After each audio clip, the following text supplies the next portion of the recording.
Concert দেখতে গিয়ে ধরা পড়লেন যুগল। সামনে এলো পরকীয়া কাণ্ড, নিমেষে তোলপাড় নেট দুনিয়া। কি ঘটেছিল শুনে নেওয়া যাক। কোল্ডপ্লের কনসার্ট দেখতে দেখতে আবেগঘন মুহূর্তে পরস্পরকে জড়িয়ে ধরেন এক যুগল। আচমকায় কনসার্টের কি স্ক্যাম এসে পড়ে তাঁদের উপর। স্টেডিয়ামের বিশাল পর্দা জুড়ে ফুটে ওঠে ছবি, আর তাতে খুশি হওয়ার বদলে মুহূর্তে ছিটকে সরে যান তাঁরা। তাদের আড়াল হওয়ার চেষ্টা দেখে মঞ্চে দাঁড়িয়েই কটাক্ষ করেন কোল্ডপ্লের প্রধান গায়ক ক্রিস মার্টিন। বলেন, হয় এরা বড্ড লাজুক, নয়তো পরকীয়া চলছে তাঁদের মধ্যে। দাবানলের মতো ছড়িয়ে পড়ে এই ভিডিও। জানা যায়, ভিডিওর পুরুষটি আমেরিকার এক নামী তথ্য প্রযুক্তি সংস্থার অধিকর্তা। নাম অ্যান্ডি বাইরন। স্ত্রী ও 2 সন্তান নিয়ে অ্যান্ডির সুখের সংসার।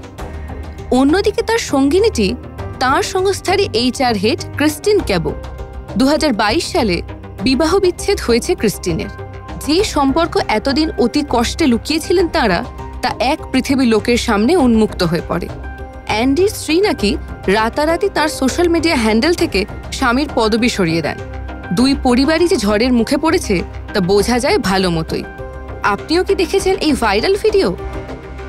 ফলো করুন সংবাদ প্রতিদিন ডিজিটাল।